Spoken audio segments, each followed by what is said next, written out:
Jubilee selection వాళ్ళందరికీ ఎవరెవరో వస్తుంటారో చెప్తుంటారు. ఓకే అండి, నేను మళ్ళీ వస్తాను. రవికుమార్ గారు, గుడ్ మార్నింగ్ అండి. గుడ్ మార్నింగ్ అండి. సో ఏది మీరు అయితే ప్రధానంగా ఒక ఆరోపణ చేస్తారు, అందులో నిజం ఎంత ఉందో ఏంటో అనే విషయం ఇంకా అది అందరికీ తెలియదు, అది ప్రూవ్ అవ్వాల్సిన అవసరం ఉంది. బట్ మీరేమో ప్రూఫ్ తో సహా మేము పెట్టాం, ప్రెజెంటేషన్ కూడా ఇచ్చామని చెప్తున్నారు. కాబట్టి ఏంటి ఒకసారి మీ సైడ్ నుంచి ఒకసారి దీని గురించి ఎక్స్ప్లెనేషన్ ఇవ్వండి. సునీత గారు, ముందుగా మీకు ప్యానెల్ ఉన్నటువంటి మిత్రులు ప్రొఫెసర్ గాలి వినోద్ కుమార్ గారికి, రామరెడ్డి గారికి, చనగాని దయాకర్ గౌడ్ గారికి, జీవిస్తూ వీక్షకులకు అందరికీ నమస్కారం అండి. నమస్తే అండి, చెప్పండి. ఏం లేదండి, సింపుల్ గా ఆరోపణ కాదు ఇది, ఆరోపణ కాదు. ఒక విషయాన్ని సేమ్ ఇదే విషయాన్ని రాహుల్ గాంధీ గారు దేశవ్యాప్తంగా బీహార్ లో చాలా ప్రముఖంగా దాని ఒక ర్యాలీగానే పెట్టి ఒక ఈవెంట్ పెద్ద యాక్టివిటీగానే చేసింది.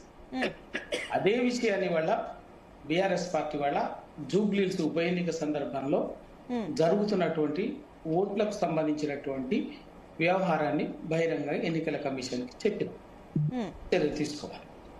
వేక్ చెప్పలే, చాలా కంప్లీట్, చాలా ఫీల్డ్ విజిట్స్ తోటి ఇవి కూడా ఎట్లా తెలిసినాయి అంటే, ఆల్రెడీ ఉప ఎన్నిక వచ్చింది కాబట్టి టిఆర్ఎస్ పార్టీ ఎన్నికల కార్యక్రమంలో భాగంగానే ఒక 15 రోజుల నుంచి ఆల్రెడీ డోర్ టు డోర్ బూతుల వారికి ఇవన్నీ తిరుగుతూ సన్న ఏర్పాట్లు చేసుకుంటున్న క్రమంలో వెల్లడైనటువంటి అర్థమైనటువంటి వాస్తవాలు. సింపుల్ అండి. ఇప్పుడు ఇందాక గాలి వినోద్ కుమార్ గారు చెప్పిండ్రు, ఇప్పుడు ఎందుకంటే ఇది ఎన్నికల కమిషన్ చెయ్యాలి. ఎన్నికల కమిషన్ దాన్ని ఎవరు కంట్రోల్ ఉంటారు, ఎవరు నియంత్రిస్తారనేది అది తర్వాత విషయం. ఇవాళ మేము అడుగుతున్నది కూడా ఏంటంటే ఎన్నికల కమిషన్, ఎందుకంటే రాజ్యాంగబద్ధమైనటువంటి సంస్థ, రాజ్యాంగ స్వతంత్ర ప్రతిపత్తి కలిగినటువంటి సంస్థ. ఇది ప్రజాస్వామ్యాన్ని పరిరక్షించాల్సినటువంటి సంస్థ. రాజకీయాలు ఎవరి అన్నది పక్కన పెట్టాడు.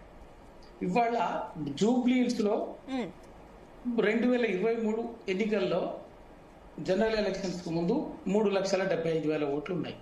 ఇవాళ ఇప్పుడు అసెంబ్లీ ఎలక్షన్లకు వచ్చేసరికి, ఇప్పుడు ఉప ఎన్నికలకు వచ్చేసరికి 3,99,000 ఓట్లు, అంటే ఆల్మోస్ట్ ఒక 23,000-24,000 ఓట్లు పెరిగినాయి. వీటిలో ఈ 23,000-24,000 ఓట్లలో దాదాపు 17,000-18,000 ఓట్లు, ఒక 20,000 ఓట్ల వరకు ఒకటే విధంగా డూప్లికేషన్ జరిగింది అన్నది చాలా స్పష్టంగా చెప్తున్నటువంటిది. పెరుగుతుంది, కొత్తగా వచ్చినప్పుడు కొంత. కానీ దీని గురించి క్లారిటీ ఇచ్చింది ఆల్రెడీ ఎన్నికల కమిషన్, క్లారిటీ ఇచ్చింది. 2023-24 ఓటర్ల జాబితానే మేము తీసుకున్నాము, దాని ప్రకారమే వెళ్తామని కూడా క్లియర్ గా చెప్పింది. అండ్ మీరు ఇచ్చిన ఆరోపణల్లో నిజం లేదు, మేము ఉన్నట్టే వెళ్తున్నాం, 23-24 ఎన్నికల ఓటర్ల లిస్టు ప్రకారమే వెళ్తున్నామని చెప్పారు. మీరే వేగ్గా మాట్లాడుతున్నారు అనేది కూడా మీ పైన ఆరోపణ. ఎన్నికల కమిషన్ కూడా గంత వేగ్గా మాట్లాడితే, ఈ దేశంలో ప్రజాస్వామ్యం ఉంది, రాజ్యాంగం ఉందండి, చట్టం ఉందండి. ఎప్పుడెప్పుడు ఎన్నికలు, ఇవాళ ఎన్నికలు జరుగుతున్నప్పుడు 2023 ఓటర్ల జాబితా ప్రకారం ఎన్నికలకు పోదు. ఇవాళ అటువంటి అప్పుడు ఎందుకు ఎన్యూమరేషన్ చేసిండ్రు, ఎందుకు ఎన్నికల ఓటర్ జాబితా సవరణ చేసిండ్రు? జరిగింది కదా, ప్రతి సంవత్సరం ఎన్నికల జనవరిలో ఓటర్ జాబితాకు సంబంధించి జరుగుతుంది. ఎన్నికల ఏ ఎన్నిక జరిగినా కూడా ఎన్నికల నోటిఫికేషన్ వచ్చేంత వరకు, షెడ్యూల్ వచ్చేంత వరకు కూడా ఓటరు ఇంక్లూడ్ చేసే ప్రక్రియ జరుగుతుంది. అట్లాగే జరిగింది. దాంట్లో అందుకే 3,99,000 ఓట్లు అయినాయి. ఇవాళ 3,75,000 నుంచి 3,99,000 అయినాయి.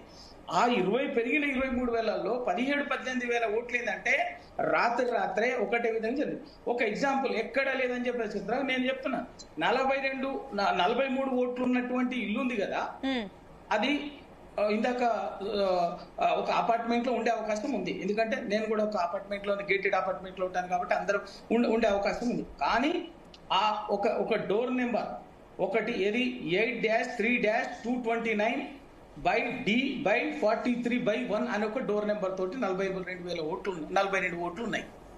అదొక ఇల్లు లేకపోతే అపార్ట్మెంట్ అయితే ఉంది.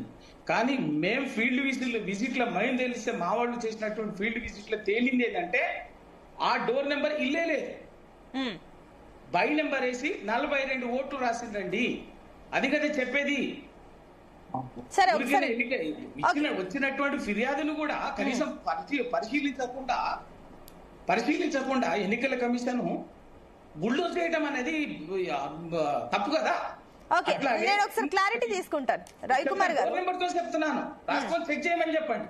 నేను చెప్పింది మేము ఆల్రెడీ దీన్ని కూడా నిన్న ప్రెజెంటేషన్ కాదు, మొన్న కేటీఆర్ గారు ఎన్నికల కమిషన్ కి ఇచ్చినటువంటి రిప్రజెంటేషన్ లో కూడా ఇచ్చింది. ఇంకొకటి బూత్ నెంబర్ 25 లో చెప్తున్నాను, 60 గజాల ఇల్లండి, 60 గజాల ఇంట్లో 23 ఓట్లు ఉన్నాయి.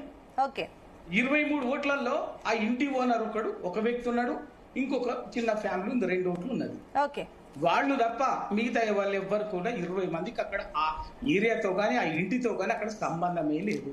20 ఓట్లు ఉన్నాయట. ఒక నిమిషం, 60 గజాల ఇంట్లో నాకు అర్థమైంది. మీరు ఇవన్నీ కూడా మనకు అర్థమైతుంది. దొంగ ఓట్ల గురించి మనం మాట్లాడుతున్నాం. ఒకసారి క్లారిటీ తీసుకుంటాను నేను. ఒక నిమిషం, ఇప్పుడు మీరు ఇస్తున్న లిస్ట్ ప్రకారం మాట్లాడుకుంటే నేను ఆల్రెడీ కేటీఆర్ దాని గురించి ప్రెజెంటేషన్ ఇచ్చారు. మనం మళ్ళీ దాని గురించి మాట్లాడితే మనకు టైం చాలా డిలే అవుతుంది. ఒక నిమిషం, నేను అంత అర్థమైంది, నేను ఒకసారి కనుక్కుంటాను. ఇవన్నీ కూడా వాస్తవంగా ఇవన్నీ కూడా ఏంటంటే ఇవన్నీ కూడా దాదాపు 2000కు పైగా మా పరిశీలనలో ఉన్నటువంటి ఒకటే రోజు ఇంక్లూడ్ అయినటువంటి ఓట్లు. ప్లీజ్ ఒక నిమిషం ఆగండి.